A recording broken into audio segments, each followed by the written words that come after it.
Welcome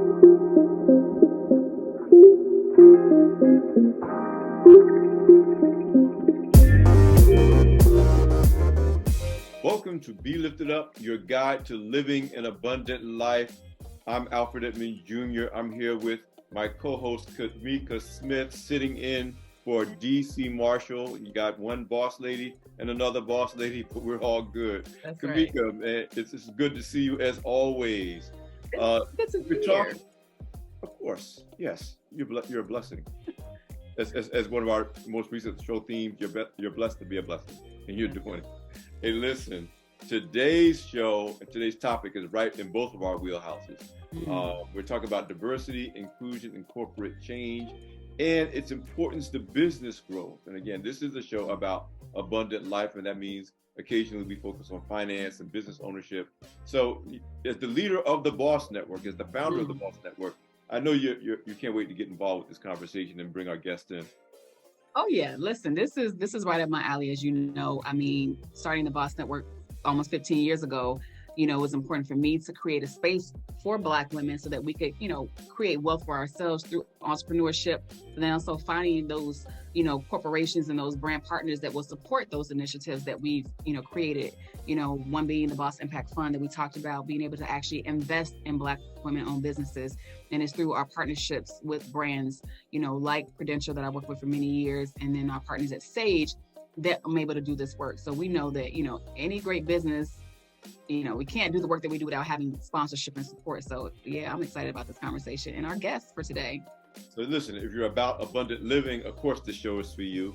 If you're an entrepreneur or an aspiring entrepreneur, this show is for you. But if you also want to understand the impact and importance of diversity and inclusion on all of our lives in terms of what corporations do, this show is also for you. So listen, stick around. You're listening to Be Lifted Up, your guide to living an abundant life, and we will be right back.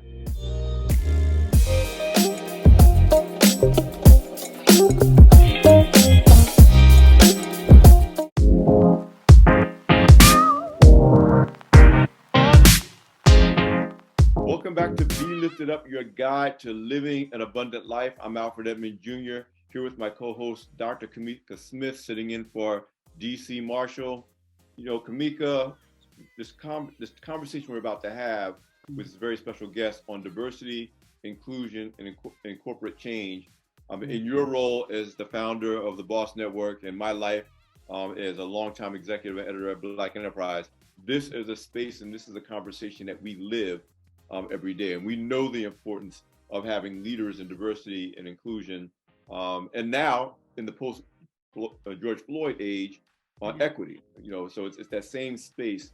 But talk to me about why this is really important for entrepreneurs in particular, and the entrepreneurs that you represent, Black women entrepreneurs. Yeah, I love what you just talked about there with the equity piece, right? Because I think for a lot of us, in this space of entrepreneurship, or even, as career women and men, we understand there's inequality, and a lot of things that we try to tap into as, Black people in our communities. And so for me, building a brand that was clearly, has to be supported by corporations and brand partnerships to be able to do the work that I do as a for-profit company, it was really important for me to understand that corporate landscape, right? And what that looked like. And so even having mentors like Dee Marshall with her Diverse and Engaged, she taught me a lot. And you both have taught me a lot about creating those partnerships and those relationships, and about how to actually, go to these brands to say, hey, this is the work that we're doing that impacts the community. How can we partner to make the changes that we really want to see? And so, we know that within the last couple of years, there's been a huge, resurgence of impact around diversity, equity, and inclusion. And we're seeing that at the forefront. It's like you mentioned, post George Floyd, we saw a lot of brands putting out commitments about supporting the Black community. And so for me as a leader, it's I think it's one of my missions to really kind of stay in the know of what's happening in that space so that we can create these opportunities for, our businesses and entrepreneurs that are coming up behind us. And so this work that, these DI leaders are doing, on behalf of these corporations, it's so important. And so we have the perfect guest to have this conversation. Trisch Smith, she's Global Chief Diversity and inclusion officer at probably the world's most dominant brand in public relations, Edelman. Um, Trish, thanks for joining us as our guest on Be Lifted Up Radio. Welcome. Hello there. Thank you both. I appreciate the opportunity to be here with you today and to have this important conversation. So Trish, let's start a little bit about telling your story. I mean, and your experience in this space. We now know over the last couple of years, post-pandemic, post the murder of George Floyd, that there's been a new demand and appreciation for leadership and expertise and experience in this space. Now, not that these roles didn't exist before, but I've seen a new emphasis both in companies like Edelman, as well as companies who are kind of new to the DEI diversity game. Talk to me about your path to your position and what you're seeing in the landscape around this conversation of diversity and inclusion over the last couple of years. Sure thing. Let's see, Alfred, how much time do we have? No, I'm right. It's been an interesting journey for me. I've been at Edelman for 20 years, actually 21 years. So I started when I was 12 is the story that I'm going to stick to.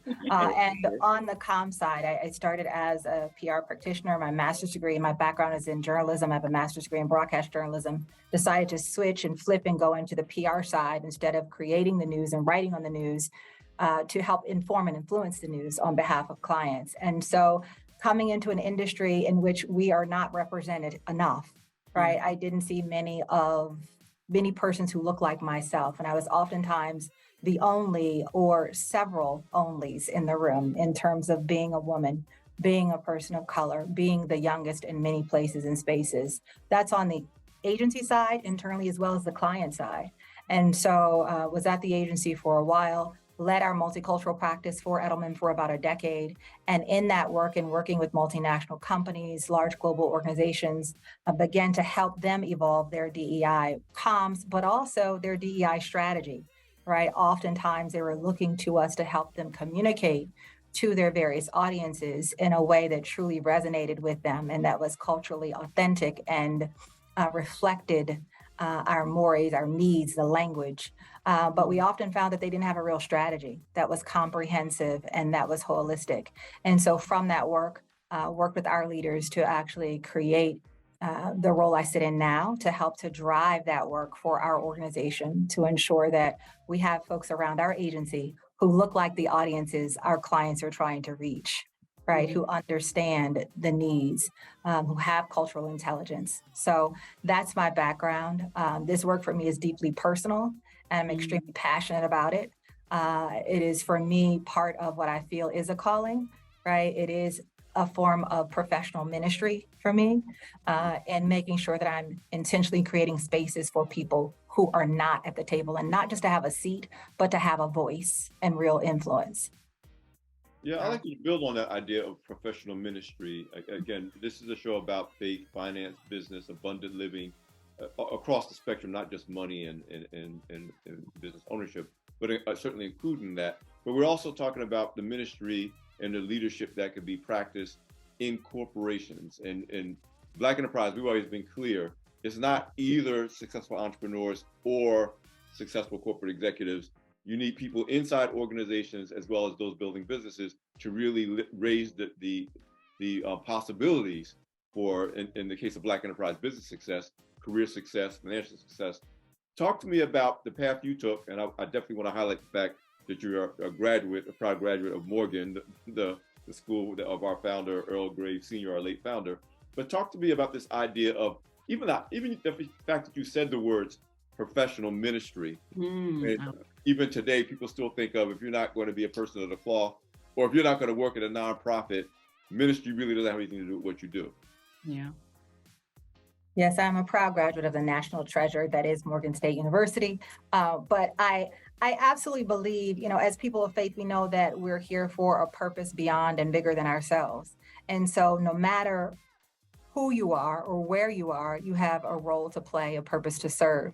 And in this capacity, in terms of diversity, equity, and inclusion, it's an opportunity to intentionally, proactively create space for those who have been marginalized, underrepresented, uninvited to many rooms and places. And so For me, it is part of my ministry. I do happen to be in ministry as well, which is another layer, as we're all multi-layered. But that for me is a way that I'm able to do that. So it's about marketplace ministry, transforming institutions, organizations, no matter the industry, whether it's corporate, whether it's entertainment, whether it's sport, whatever sector industry, business, banking, finance, whatever it might be.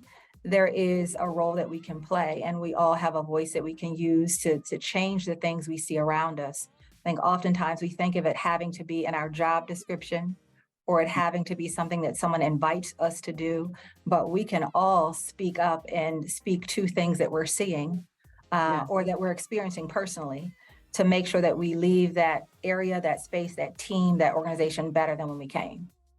You know, I think it speaks to the work that you're doing, that some of the clients that I see that Edelman works with, Toyota, Prudential, Walmart, they are among the companies that are doing the best, even pre George Floyd, COVID, and certainly post, in terms of the kinds of impact that can be made when we're talking about dealing with diversity and systemic inequities in society. And you look at some of the big brands that are really making setting the example, if you will, and many of them are the clients that your Edelman works with. So listen, but what I want to do is we come out of this break and come back, and I really want Kamika to lead this conversation, is the impact that these types of initiatives has on the ability to grow businesses, Black-owned businesses in particular, and in Kamika's case as the founder of the Boss Network, Black women-owned business, which is still the fastest growing, class or group of entrepreneurs in the country right now. So listen, you're listening to Be Lifted Up, your guide to living an abundant life. We're here with our guest, who is the leading global diversity leader for Edelman, Trisch Smith. And listen, it's about abundant life. Don't go away.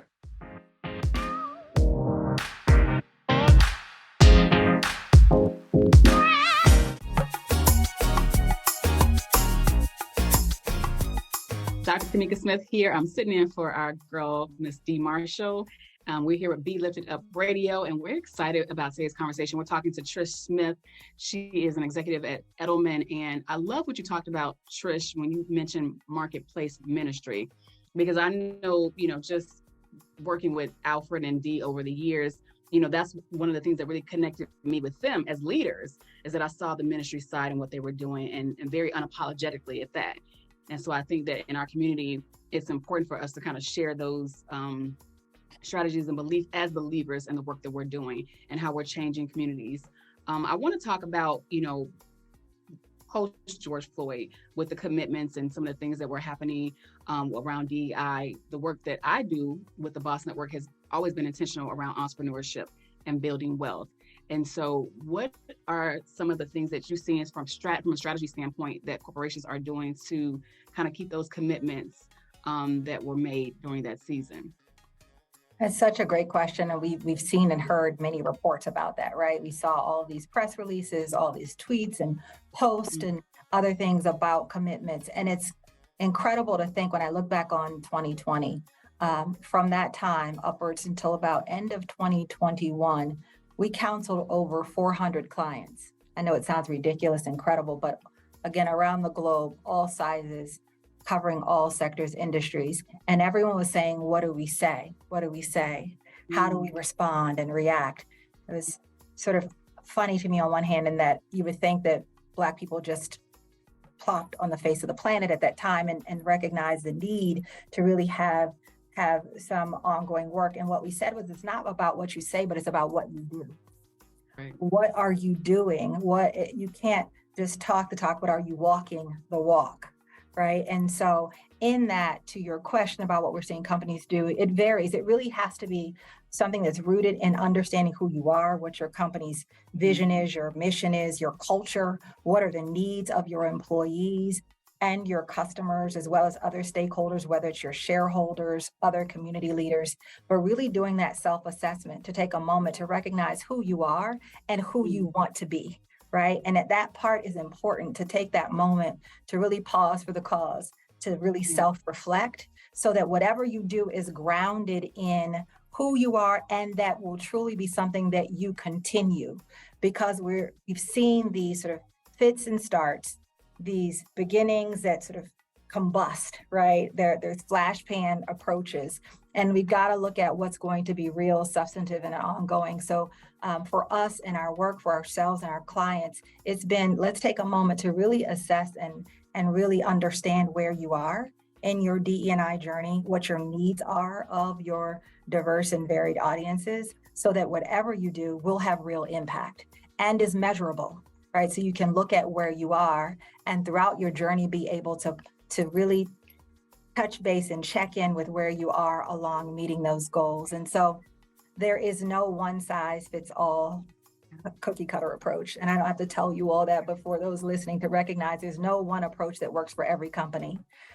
Because your size may be different. You may be an organization with brick and mortar. You may be something that works in B2B.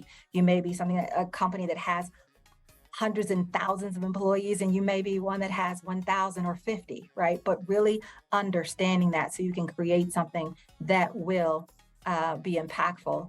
Even organizations that had a DEI strategy prior to 2020 had to blow up the box.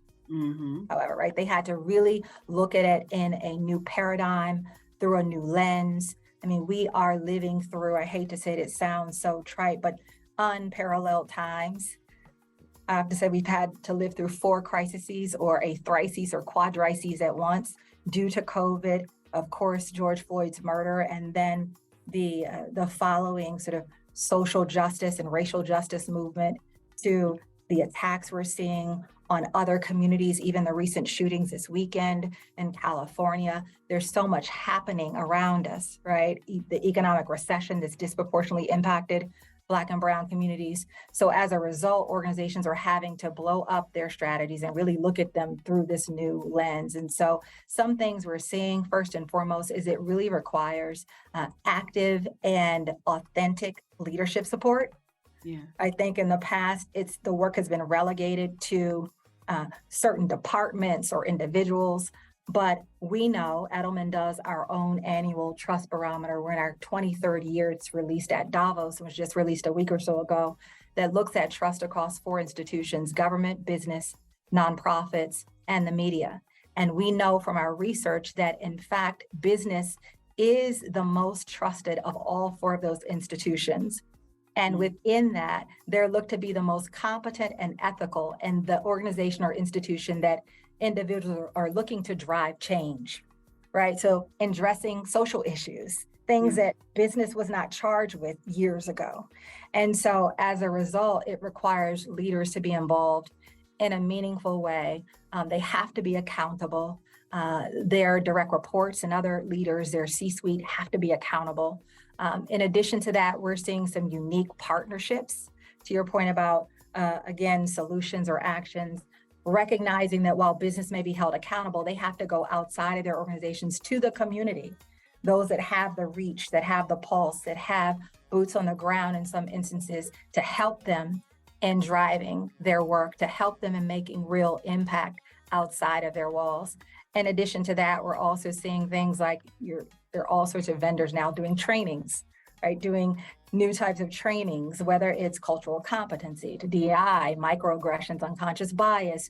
There's a whole host of ongoing learning that needs to happen within organizations, not just a one and done, but ongoing sort of suite of resources and trainings. In addition to that, and I just finished a call earlier today, right before this call, with our Asian American employee resource group. We have 8 currently at Edelman, and we had a call about the recent shootings and what it means to that community. So we had colleagues from around the country on the line, and that's another best practice that we're seeing. It's really creating these communities where individuals can have a space to share within organizations, can share their voice, their perspectives with the broader organization, and be a resource to not only help those within the organization, but the community at large. So those are a few of the things. And I mentioned measurement, really putting some real tools in place whether that's from a leadership level, reviews and holding leaders accountable, to looking at your recruitment retention numbers, all sorts of metrics that you can put in place to make sure you are in fact moving the needle and driving change, and not just talking it, but again, walking it. Listen, Trisha, you don't have to say it, but I'm going to say it. One of the things that I've observed, let me back up and say, I've interviewed several of your counterparts over the last 2 years in my work for Black Enterprise about the difference between what was happening in the diversity space for diversity leaders pre-George Floyd versus post-George Floyd, post-pandemic, post all those things, that the confluence of events that we went through as a people and a nation these last few years. And one of the recurring themes was, one, a new, if not renewed, appreciation for diversity work as being more than just making sure you have the right event during the King holiday and that there's something happening during Latin American History Month, and and that we have the right faces in ads.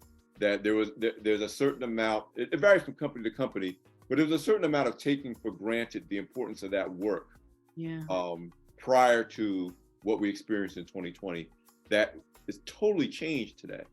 And as we wrap up this segment and come back to the next segment, I want to talk about one of the recurring themes of people I talked to in the past 2 years, and that have leadership roles like yours, about the degree to which their personal authenticity, and in our case, your identity as a woman of faith.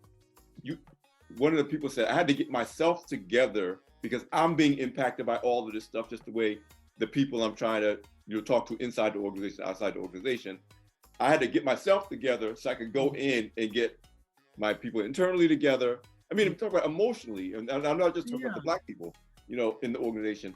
And then say, okay, now what can we do as an organization to make sure that we're doing what we're supposed to do on the outside? But one person said, I had to get myself together. I had a son that could have been George Floyd, and I'm trying to wrestle with this as a Black mother, before I can go in and even address and talk to my CEO about what we should do, what we should say, how do we come up authentically. So when we come back from the break, I'd just like you to talk about that, how you approached it, how you're being a woman of faith, helped you to get rooted to do the work that you had to do both internally, as well as what Edelman had to do externally for themselves and their clients to show up in the right spaces, in the right places, in the right way in this space.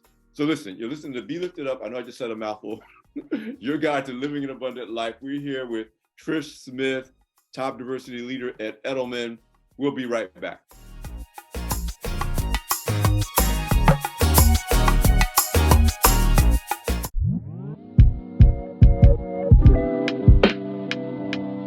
Welcome back to Be Lifted Up, your guide to living an abundant life. We're talking about diversity, inclusion, and corporate change with the Global Chief Diversity and Inclusion Officer of Edelman, Trisch Smith. When we closed the last break, Trish, I was talking about the new recognition that the work that people in your role are doing is not easy, it's critical, it's important, beyond what I think many people took for granted prior to 2020.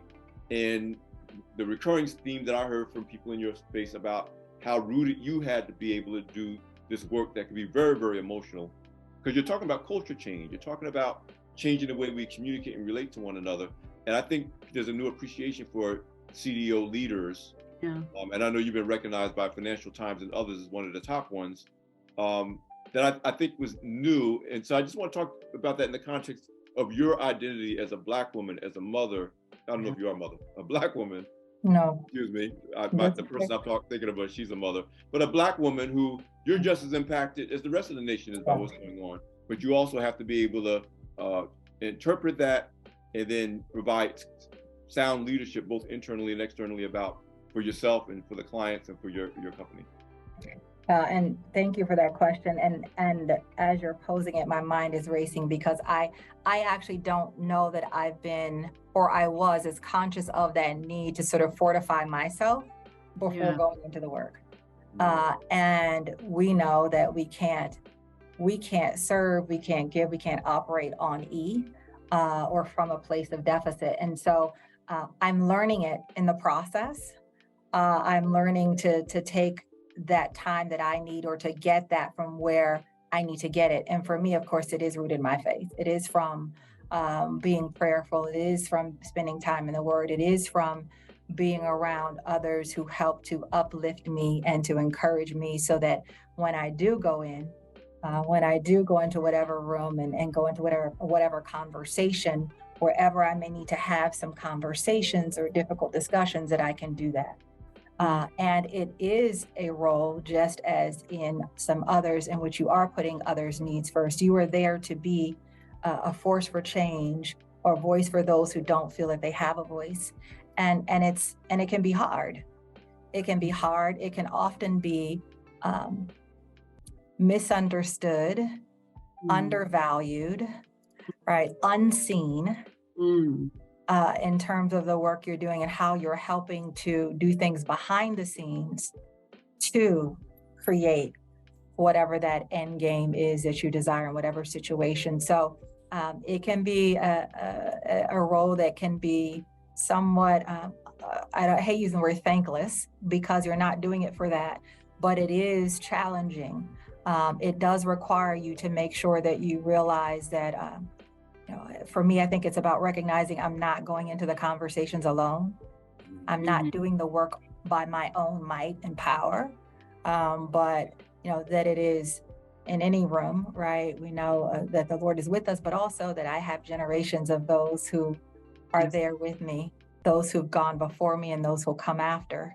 So for me, that's what drives me and what sort of keeps me sane in the midst of what seems like insanity in our world. When you look at all that's happening day in and day out, I mean, there's a new report every day. There are changes, situations, challenges within the workplace every day. The economy is unpredictable. There's so much that's happening that impacts, when you talk about diversity, equity, and inclusion, that's everything. That's not this specific area that sits over here, or if it's an offshoot from HR in an organization, or if it's even from the president's or CEO's office, wherever it might sit in the org chart. It impacts every area of your business, and so how you're able to drive that while staying focused, while staying sane, while staying focused is important. And I think it requires every leader in this space to really recognize what they need personally, because it's going to vary, to make sure that they can sustain the work. It's interesting. I was reading something the other day that talked about the lifespan of DEI officers in terms of not their life's entirety, but of doing the work, or how much they change and transition. And it's you're not serving in the role for very long stints. And I believe it is because of the intensity, the high expectation of the work, the sometimes monumental demands that truly causes people to have to shift, or to, whether it's move from one organization or shift to another role for that matter. And so it is so important. It's such a great question. It's actually causing me to ponder and continue to think about how I'm intentional in doing that. I'm just interested because I'm listening to you, Trish, and I think about, my community and like just having like a tribe. What does that look like for you? Like, where do you go to kind of get your renewal, because as Alfred mentioned, like this work is such a heavy labor, mentally, emotionally, personally. So where do you go to kind of get refill? Like, what does your tribe look like that supports you in this work as a believer?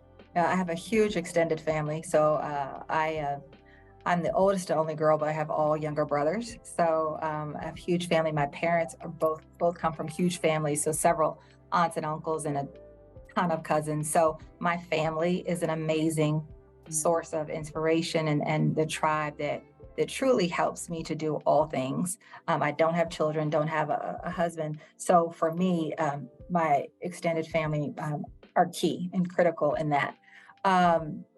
Also sorors, right? We got to have our good girlfriends. So shout out to the women of Alpha Kappa Alpha Sorority Incorporated. You got to have, I have some amazing line sisters and sorors that are there when I can just come like, what such and such said today, where you can't necessarily maybe say it all the time, right? When you want to, wherever you are and whoever you are in your workplace, to have that safe space is key. A place where you can go and you can just say, I really don't know what to do in this instance. or there is no right answer to this issue, right? And to really talk that through, to really be transparent about that, because people look to you for all the answers, to have that candid, safe space, to be able to, we all need to be sort of refueled, as we talked about, but also to be encouraged and supported in that you've got this. So we all need that. It doesn't matter where you are in your career, whether you're at the entry level or you're in the most senior tables within the organization, we all need that reassurance, that building up that you've got this, right? And you have what it takes and what's needed. So for me, my sorors are, my line sisters in particular, are a tremendous source of that, and my tribe. I have a cousin who's like a sister to me, who is truly, Dr. Kamika, a boss lady. And she's a few years older and has always been someone that I've looked to as a role model, a mentor, and she's someone I use as a sounding board often as well. And so for me, those are some of my church family, right? My pastors are places. My co-pastor in particular is a husband and wife team. My co-pastor, I can have really intense and candid conversations as her being a woman in ministry and what that's meant, being one of the only in many rooms and breaking down doors and busting up glass ceilings. So those are some of the places that I go, and the people who help fuel me. My mother, of course, and I mentioned my family. So those are my tribe members. Girlfriends, best friends. There's a ton, but those are the people. We all have that WhatsApp chat or that chat on our phones that we blow up and chat. Oh yeah. Yeah. I just think that is so important, just in this new world, I'll say post-COVID that we live in, that we kind of talk about some of those things, like the tribe is so important. And then also like some of the strategies that we're using for self-care, because I can just imagine, like in your work, like you said, you're helping everybody else to figure out how to put out fires and how to, manage different things that are happening. And so I'm always interested to know how, women in particular are finding ways to kind of refuel themselves. Like what strategies are you personally using for self-care and to just show up where you're giving so much to other people? How do you refuel? So I want to know about that before we take the break or after the break. And that, again, this is another thing where I'm practicing as I preach and learning as I go. I literally just, massages are wonderful, right? I've mentioned prayer and so forth, but I was in Vegas in, I guess, October, November, got a massage, amazing. I love Vegas, has the best spas. And the woman was like, your back is so knotted and you have so much tension that you need to get a massage like weekly. And I was like, I don't have time for that. Like, I don't have time to get a massage weekly. But for me, it was illustrative of the fact of how we put ourselves at the bottom of every list. And for me, I wear all my stress and tension there and sort of my upper back. And so she's like, you've got to do this because you're not even getting to a place of balance, no less restoring, right? Or going, again, that fueling part, or putting, depositing in your cup. And so for me, it was illustrative of life, of work, of how, particularly as Black women, we're oftentimes putting every other need, every other individual in ahead of ourselves. And so really needing to be cognizant of that. So for me, I'm trying to do more spas. I haven't started doing it actively, but I'm going to at least a couple times a month. And taking time to be with the tribe, as we mentioned, as we are climbing whatever ladders. And the corporate ladder really doesn't even exist anymore. It's more like a jungle gym now. But as we're climbing that, navigating that, really making sure that we're taking time to be with those individuals who do inspire us, like the tribe, as you mentioned. So really taking that time. So that's one of my promises that I've made to myself for 2023, is taking time to practice proper self-care on an ongoing basis, and to make the time for those people and for those individuals doing those things that help to fill me, that really make sure that I'm able to do the work. I had a horrible COVID twice in 2021, 2022. So fall 2021 and early 2022, had a horrible Peloton treadmill accident. And so after all that and COVID and the fact that we've made it through, and we're all still here, we need to live life and live it abundantly. No doubt. Listen, you're listening to Be Lifted Up, your guide to living an abundant life. We'll be right back.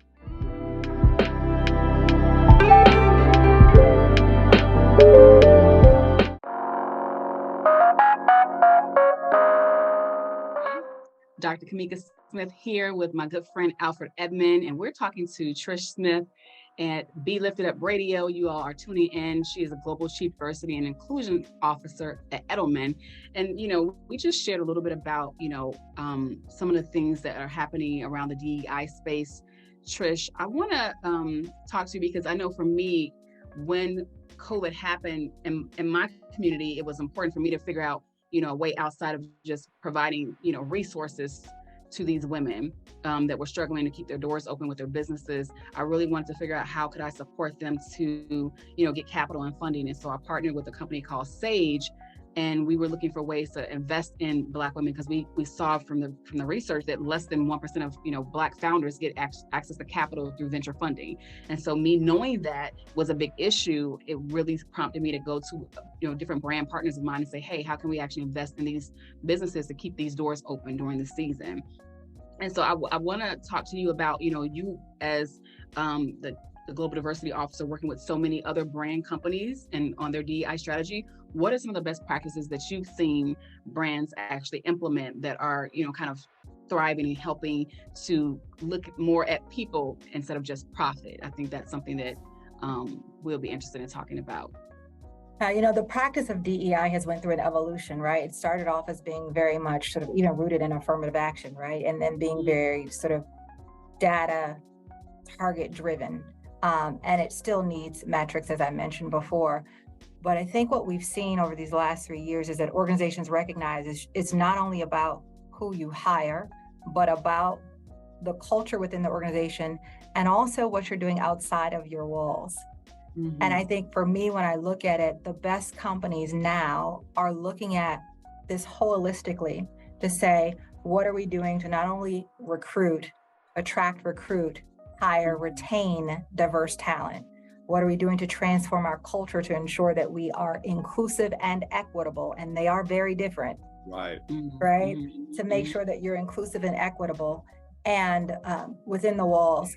And then also what you're doing to affect communities outside of your walls, right? To drive change in communities. And you mentioned, in terms of supporting even Black businesses, right? And in particular, your network. And so I think what we're seeing in that regard is that organizations are looking at where they can utilize who and what they are to be a part of that even external change while they're driving internal change. So we're seeing clients like the Doves of the world who are doing amazing things like with the Crown Act and utilizing who and what they are to again drive change for this systemic issue that's plagued, right, our communities for years around hair discrimination.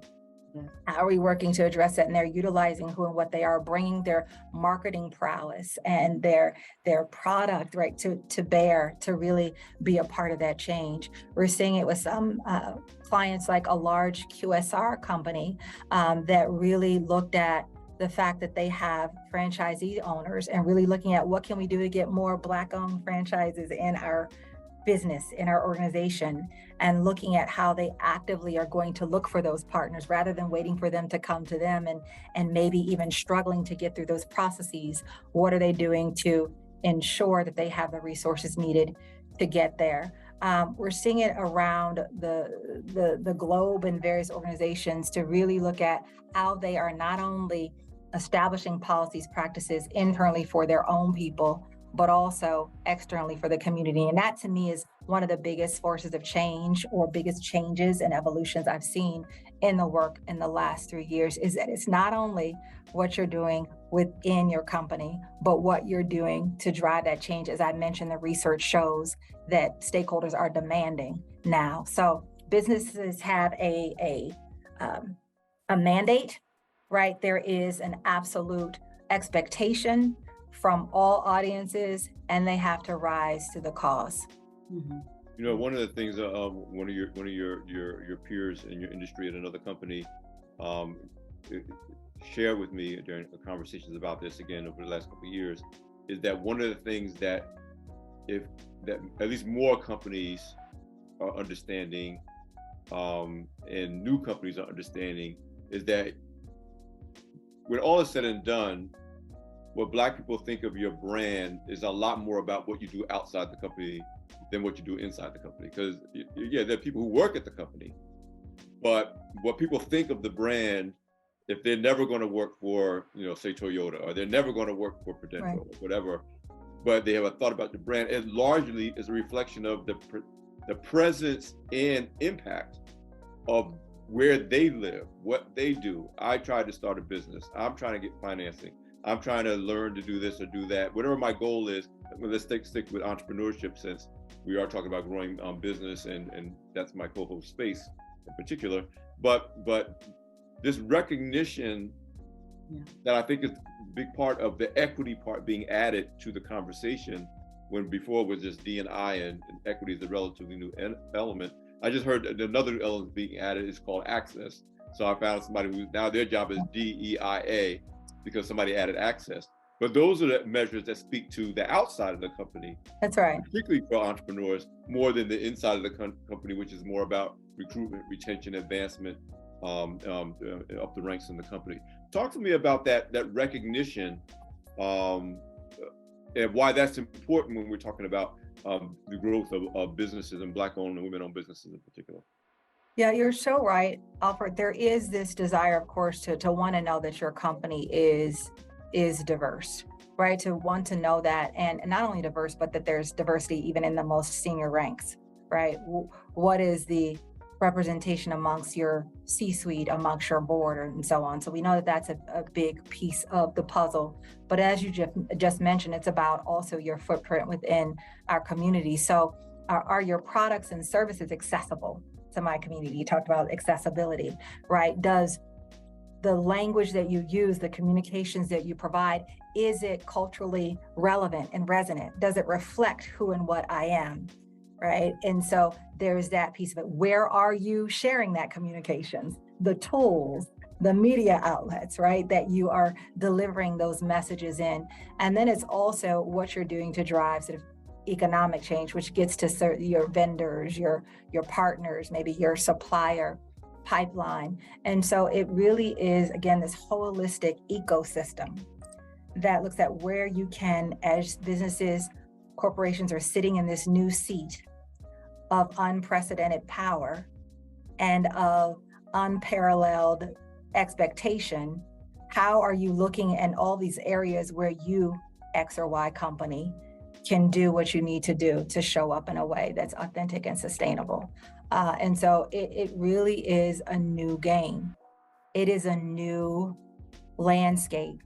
And so companies, the best ones that are doing it are recognizing that they can't do it overnight, but that there is urgency and that there's something they have to do now, and they're committing to it for the long term.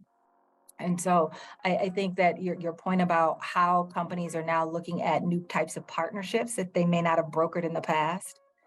We're seeing some unusual bedfellows develop, right? Some unique pairing of organizations that you wouldn't have seen pre-2020 that I think leads to great opportunity and potential for our communities and for some of these businesses to grow in ways that they wouldn't have in the past prior to. So because of my faith, I like to think I'm an eternal optimist.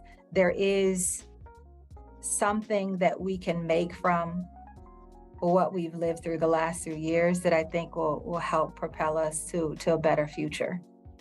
Absolutely.